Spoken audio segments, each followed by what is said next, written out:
Մարդկանց կոպիտ եւ լկտի պահվածքի 8 հիմնական պատճառները։ Մարդը դժբախտ է եւ չունի անձնական կյանք։ Այլոց վրա գոռալով կամ զայրույթ թափելով հավատում է, որ երջանկանա։ Մինչդեռ իրականում երջանիկ մարդիկ ուրախ են, ինքնուրույն առանց որևէ արտաքին պատճառներ փնտրելու։ Մարդը ճնշված է մի քանի խնդիրներից։ Ճճված հարցերի լուծման փնտրտուքներում դառնում է ագրեսիվ։ Մարդը ոչ թե ձեզ չի սիրում, այլ իր դասավորած կյանքը։ Մարդը բարձրացնում է իր էգոն, ցածրացնելով դիմացինին։ Սա բնորոշ է հավակնոտ եւ ինքնահավան անձանց, ովքեր սիրում են ամեն տեղ, ամեն հարթակում իրենց ինչ որ մեկից ավել բարձր զգալ։ Մարդը տվյալ պահին էմոցիոնալ պորտկում է ապրում։ Պատահում է, որ երկարատև զրույցի կամ քննարկման արդյունքում մարդը հոգնում է նույն թեմայից, արդյունքում դառնում է ավելի դյուրակրկիր։ Մարդը մեծացել է դիսֆունկցիոնալ վայրում, ինչպես ասում ենք, մեծացել է փողոցում, երբ նրա համար այլևս խորթ է ուրիշների նկատմամբ քաղաքավարի եւ արդարացիորեն վարվելը։ Մարդը ցանկանում է ուրիշների աչքին լավ երևալ։ Եթե դու մենակ լինեիր,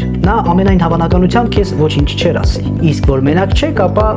մարդը կոմպլեքսավորված է։ Անլիարժեքության բարդույթ ունեցող մարդկանց մեծամասնությունը ամենատարբեր զրույցներում ինչ որ չափով առանձնանում են շրջապատի համար անհանգստացնող վարկով։ Երբեմն հումորն են սուր ընկալում կամ լուրջ խոսքն են անպատեհ հումորի տակ։ Հիշեք, սիրելիներս, եթե մարդը երջանիկ է, ապա ոչ ոքի չի վիրավորի եւ ոչ մի վիրավորանք չի ազդի նաեւ նրա վրա։